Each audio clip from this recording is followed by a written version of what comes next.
السلام عليكم أحوات أبزيز أنكر جزية صبوك تهلو يتمنى نتي نمرية ودسبن هيوت زلبسة فتاريخ بسلام كجلاجلكم كجلاجلنا بتحتنا يلمنا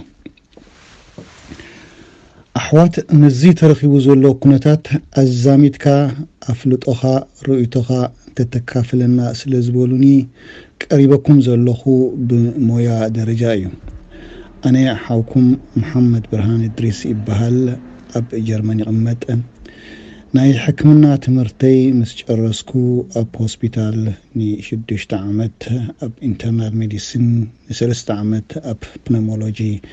دحريو خان خلت عمت أب ألرجيولوجي تموكيرن سبيشالايز جيرن أب هوسبيتال نويح جزي دحر مسرح أب نايقلي سرح توافيرن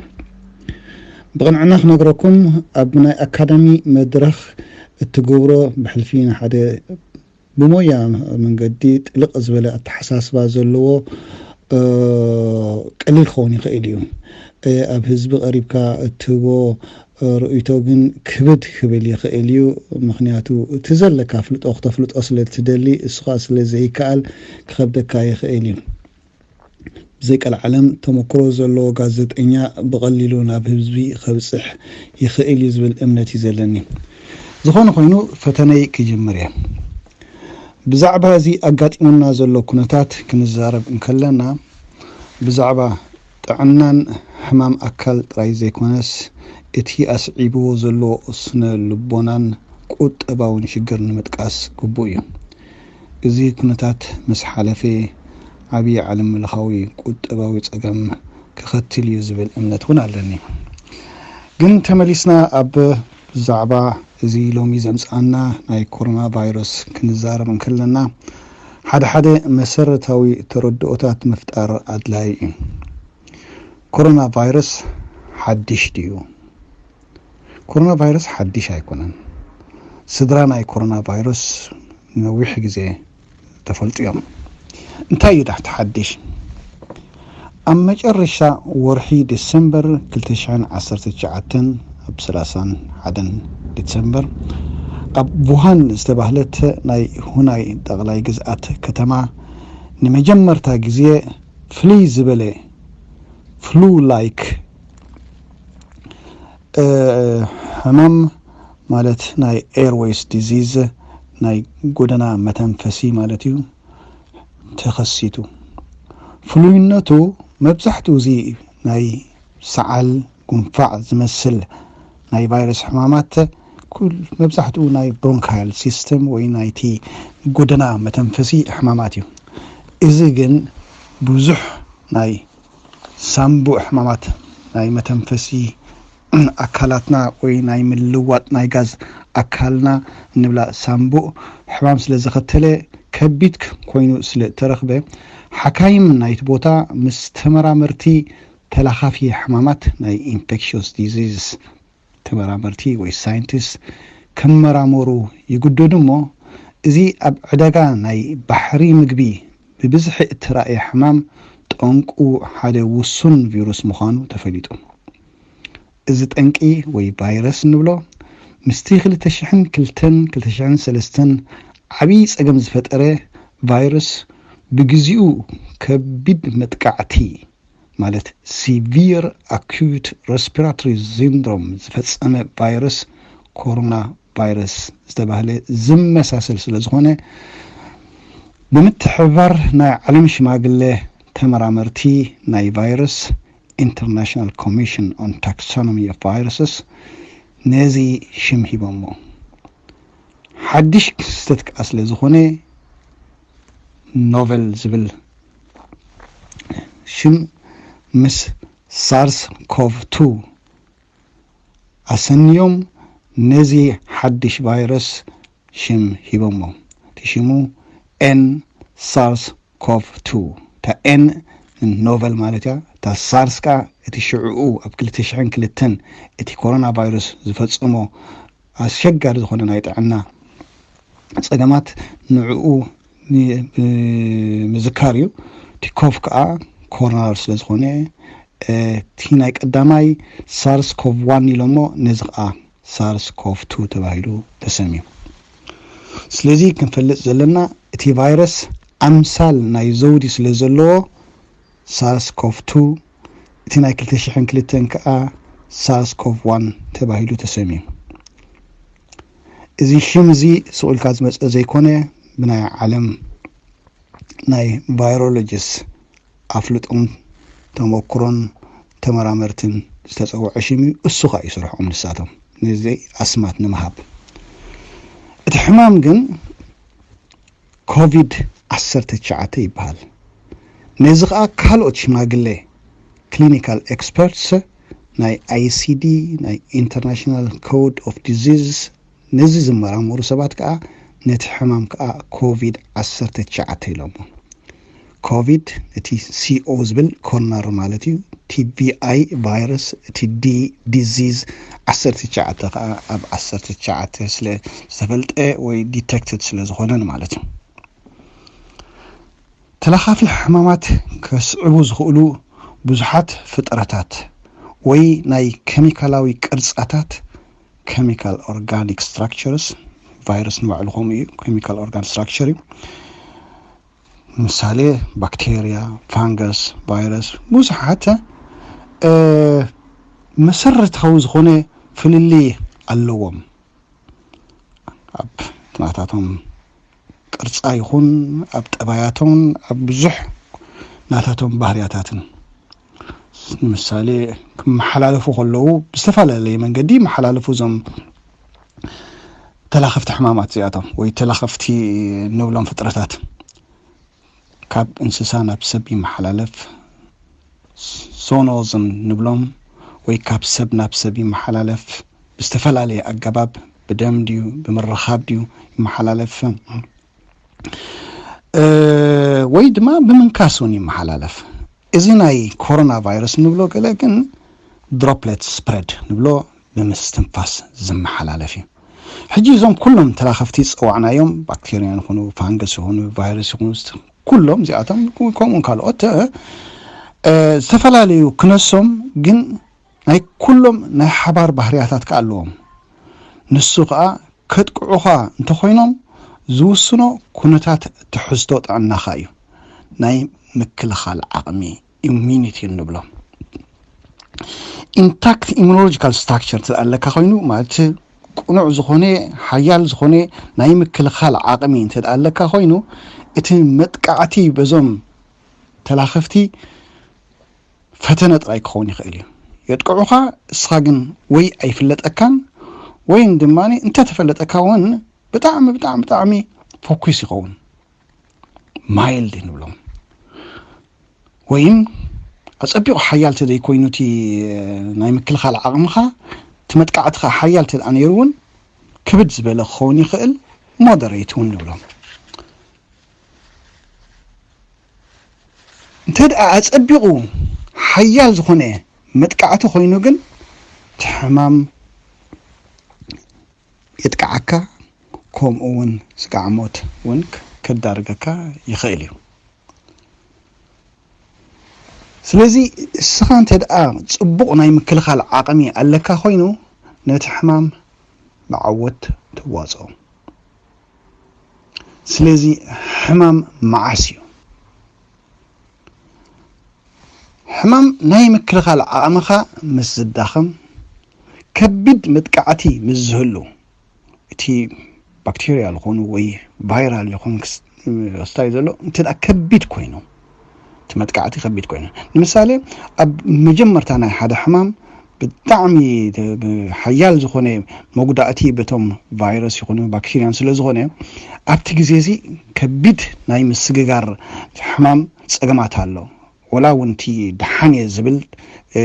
خولالنين ناي مكلخال عام زبل نعون كتقعو يخيلي ግን حمام ምሳሌ ኣብ ዝፈክሰሉ ዘሎ ግዜ ወይ ኣብቲ ናይ መጨረሻ ግዜ እቲ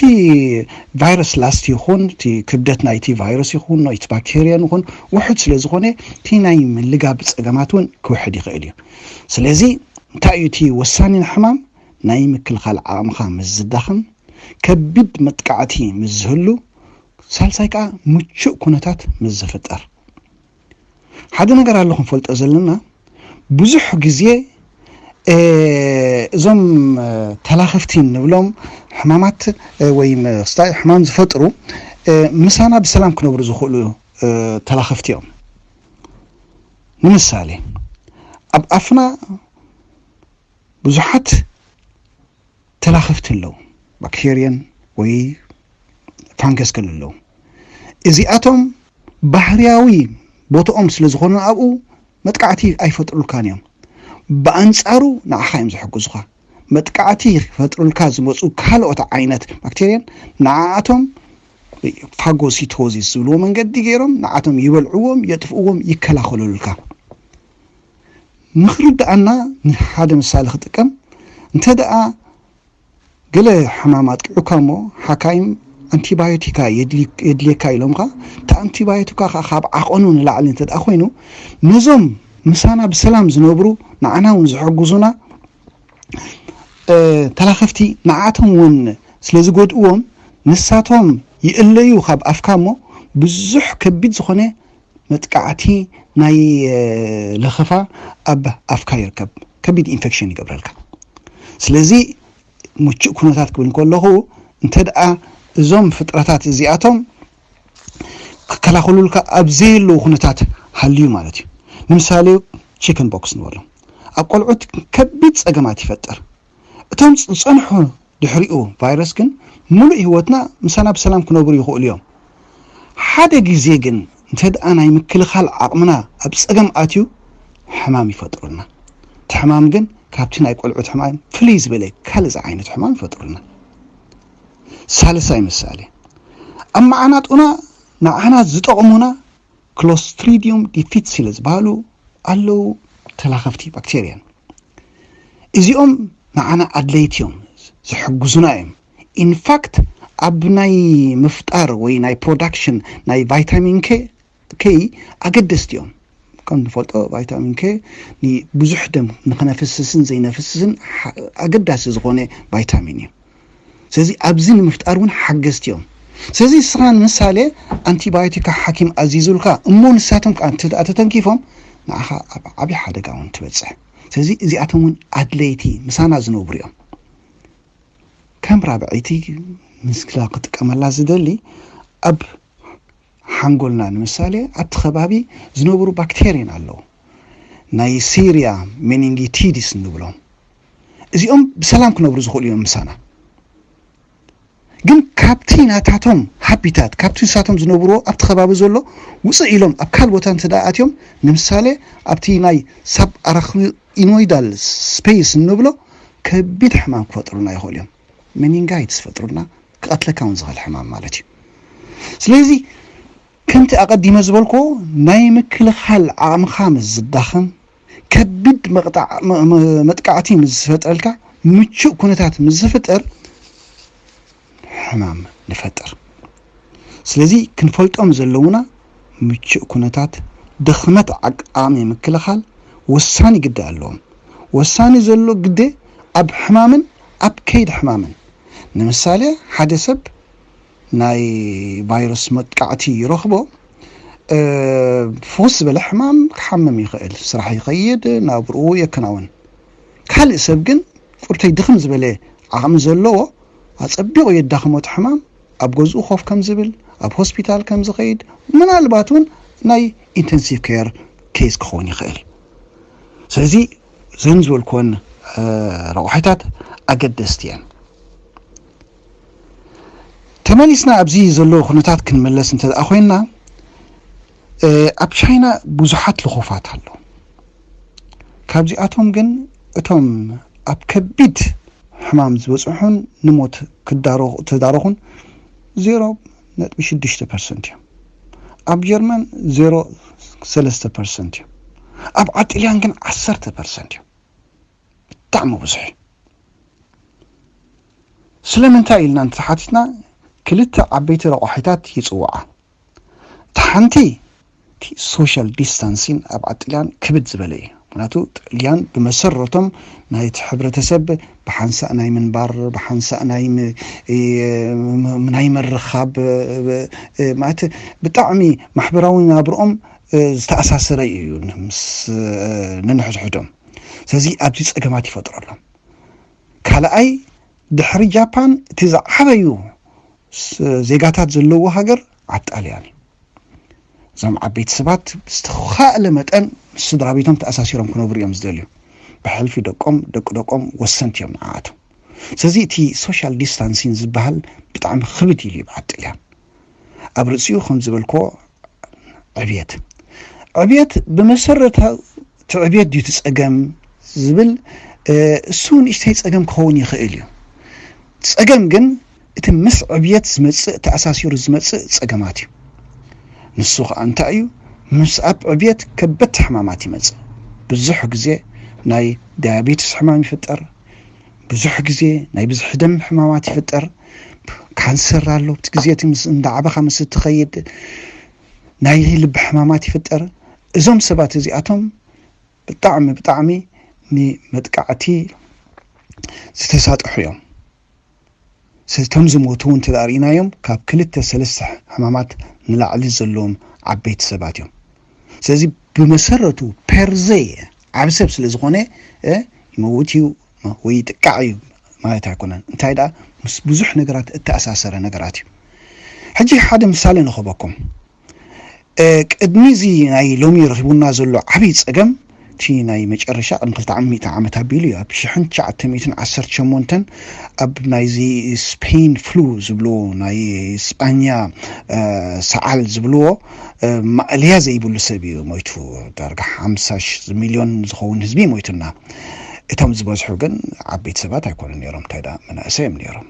እዚ ምስቲ ናይ ምክልኻል ናይ ኣካላትና ዝተኣሳሰረ ጉዳይ እዩ ከም ሓንቲ ምሳሌ ክበኩም ሎሚ ኣብ ኤውሮጳ ለበዳ ናይ ቱበርኩሎዝ እንተዝህሉ መን ምሞተ ነይሩ እንትደኣ ኢልና እቶም ዓበይቲ ይኮኑን እቶም መናእሰይ እዮም እቶም ዓበይቲ ተለኺፎም ስለ ዝነበሩ እኹል ዝኾነ ናይ ምክልኻል ዓቕሚ ኣለዎም እዚ መንእሰይ ኣብዚ ሓድሽ ትውልዲ ኣብ ሃብታም ኣብ ዝኾነሉ ግዜ ኤውሮጳ ዝተወልደ ዝኾነ ይኹን ርክባት ምስ ቱበርኩሎዝስ ሚኮባክቴሪየም ኣይነበሮን ስለዚ መጥቃዕትን ተጣመፂ እሱ ዝጥቃዕ ስለዚ ብመሰረቱ ንእሽተይን ዓብን ኢልካ ዘይኮነሲ ምስኡ ዝተኣሳሰሩ ኩነታት ከዓ ኣለዉ ዓበይቲ ሕማማት ምስ ዝህልው ማለት እዩ ስለዚ እዚ ሕማም ፈውሲ ኣለዎ ዶ ዝብል ሕቶ ናይ ቫይረስ ሕማማት ብዙሕ ግዜ ፈውሲ ማለት ስፔሲፊክ ዝኾነ ፈውስታት ገለ ኣይርከቦምን እዮም ብዙሕ ግዜ ቫይሮስታቲካ ንብሎም ጠጦ ከብሉ ዝኽእሉ ግን ኣለዎ ብዙሕ ነገር ሕጂ ብዕወት ዝረኣናዮም ኣብ ናይ HIV ሕማም ብጣዕሚ ዓወት ዘለዎ ፈውሲ ንሪኢና 30 ዓመት ካብ 30 ዓመት ላዕሊ ዝነበሩ ሰባት ኣለዉ ስለዚ ወዲ 35 ዓመት ናይ HIV መጥቃዕቲ ዝነበሩ ሕጂ ድሕሪ 35 ዓመት 70 ዓመት ኮይኑ ማለት እዩ ስለዚ እቲ ናይ ላይፍ ኤክስፔክተንሲ ናቱ ኖርማል እዩ ማለት እዩ ኣብ ናይ ኤቦላ እውን ሓደ ፅቡቅ ዝኾነ ነገራት ርኢና ኣለና ኣብ ናይ ሄርፐስ ቫይረስ እውን ርኢና ኣለና ኣብ ናይ ሄፓቲቲስ C and B እውን ርኢና ኣለና ግን መብዛሕትኡ እዚ ፍሉ ላይክ ከምዚ ሰዓላት ትመስል ኣብ ዓመት ንሪኦም ክስታይ ግን ከም ብዙሕ ፈውሲ ኣይንረኽበሎምን ብጀካብ ናይ ኢንፍሉዌንሳ ኣይንረኽበሎምን እንታይ ዳ እዩ ዘለና እቲ ዝዓበየ ተፈጥራዊ ፈውሲ ኣካላትና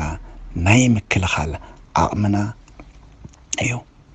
ስለዚ እቲ ሕማም ክመፀካ ከሎ እቲ መጀመርታ ግዜ እቲ ናይ ምክልኻል ዓቕሚ ዘሎ አንስፔሲፊክ ዝኾነ ንሱ ክከላኸለልካ ይጅምር እሞ ድሕሪ ቁርብ ግዜ እውን ኣንፃር ዚ ኣጥቂዕኳ ዘሎ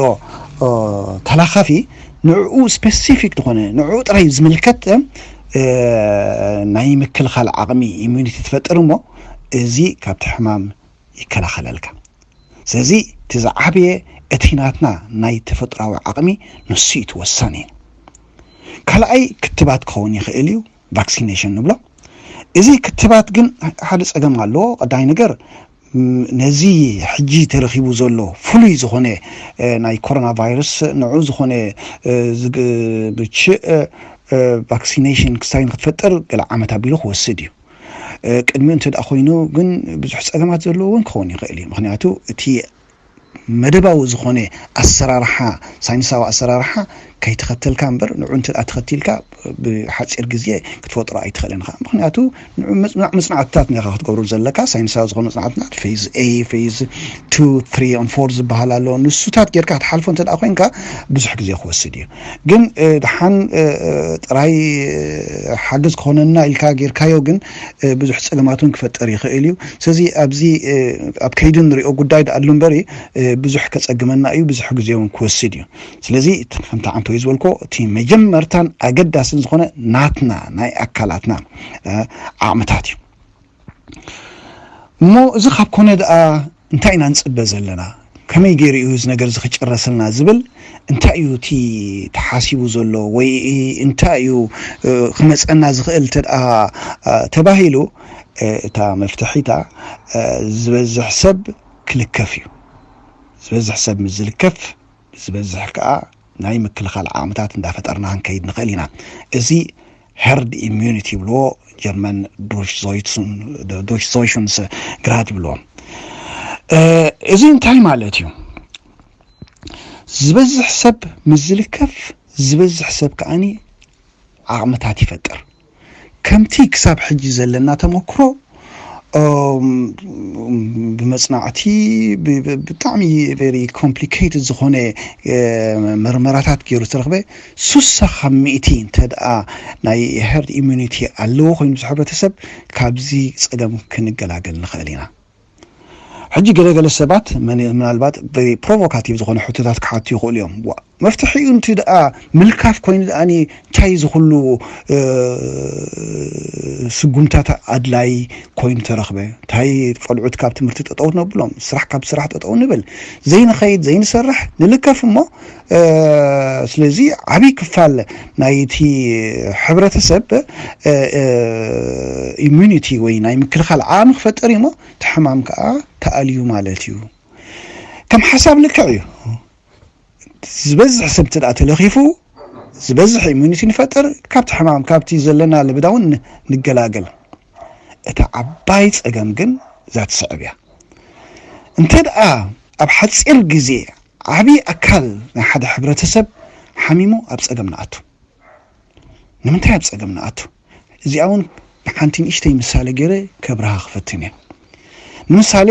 ኣብ ዓጢልያን 10% ኣቢሉ ዝኸውን ሰብ ሞይቱልና ኣሎ ንብል ኣለና እዞም 10% ዝኾኑ ሰባት ከዓ ብከቢድ ሕማም ገይሮም ይመሓሊፎም ዘለዉ ብኢንተንሲቭ ኬር ብስታት ይመሓሊፎም ስለዚ 60,000 ዘለዉ ንበሎም 6 ሚልዮን ንውሰዶም 6 ሚልዮን ሰባት ዝሓሙ 10% ናቶም ክንደይ ክኸውን እዩ ማለት እዩ 600,000 ሰብ ማለት እዩ ነዚ 600,000 ሰብ ዝኸውን ኢንተንሲቭ ኬር ዩኒትስ ካቢእኻ ከተምፅእ ኣሎ እንታይ ክርከብ ካታስትሮፊ ኣፖካሊፕስ ይኽርከብ ፅርግያታት ዓጢልያን ብሙታት ክሽፈን እዩ ማለት እዩ እዚ ከዓ ናቱ ሳዕቤናት ኣለዎ ካልእ ካብኡ ዝገደደ ኤፒደሚ ዝፈጥረልና ኢንፋክት ኩነታት ናይ ውግእ እውን ክፈጥር ይኽእል እዩ ስለዚ እዚ ንገብሮ ዘለና ደኣ እንታይ እዩ እንተ ደኣ ኢልካ እዚ ካብ ስራሕ ጠጠው ምባል ድዩ ቆልዑትናስ ዘይምዛድ እዩ ተሓንቲ ዕላማን flatten the curve ትብል እያ ኣብ ክንዲ ብሓይሊ ንላዕሊ ወፂኡ እሞ ማዕልያ ዘይብሎም ሰባት ዝጉድኡና በብቁርብ እቲ ምትንካፍ ክኸውን በብቁርብ እናተተንከፈ በብቁርብ ኢሚዩኒቲ እንዳፈጠርና ኣብቲ ሕብረተሰብ ከዓ ሄርድ ኢሚዩኒቲ ፈጢርና ካብቲ ሕማም ንኽንላቐቕን ማለት እዩ ስለዚ እቲ ንገብሮ ዘለና ኣብዚ ሰዓታት እዚ ምክልኻል ነቲ ሕማም ዘይኮነ እዚ ኣብቲ ሕማማት ብስርዓት በገባብ ጌርና ክንትንከፍ እሞ ክንከላኸሉ ንኽንክእል ካብ ካታስትሮፊ ከዓ ክንገላገል ማለት እዩ ነዚ ኣድላይ ዝኾኑ ስጉምታት ኣለዉ እሱ ምናልባት ኩልኹም ትፈልጥዎ ጉዳይ እዩ ብዙሕ ግዜ ኣድላይ ዘይኮነ ርክባት ክህልወካ የብሉን እቲ ሶሻል ዲስታንስ ንብሎ እዩ أب الزخون يكون ناي كافي بوتالي ريستورانتس ديو قلن خادون أدلاي أيكونن السبب بتراخبوا له زيون رحق إلك خالد السبب سقع مترون فرعان كلتا متر رحق إلك كون علوه بزح كزي إتك جز كذا تحز بإتكون مغنيات كله أي جبان بزح كزي إتك تحس بكتكلال لك بزح سبزلو بوتاتات مخاد نايل أصوديو مسكيديو تفرسيان ديو زات كله كتوجد وقت كلال لك سزي تكون جبر نخيل بروفيلاكتيك تخونه من جديد أين هنجبر نخيل نبري كنفوسلو نخيل من جديد يلن بأجابة بسرعة كيرو خاني ناي إيمون كنت تعرف فترة لما قد خاء ما أنت هلمو كاب عبيس أجمع نخندحن مالتيو سلزي بزي اتي زلن قرطو يرؤيتو بزعبازي خونتات كقلص لكم يفتو تسفا قبر بحاصر غزي كابزي لبدا خنجلاجل قال حتتات انتلو خوينو خا اقاطامي مس نركب نتحتتات كلا خملشلكم كفتنيه فالسلام عليكم بسلام بقنيو حوكم محمد برهان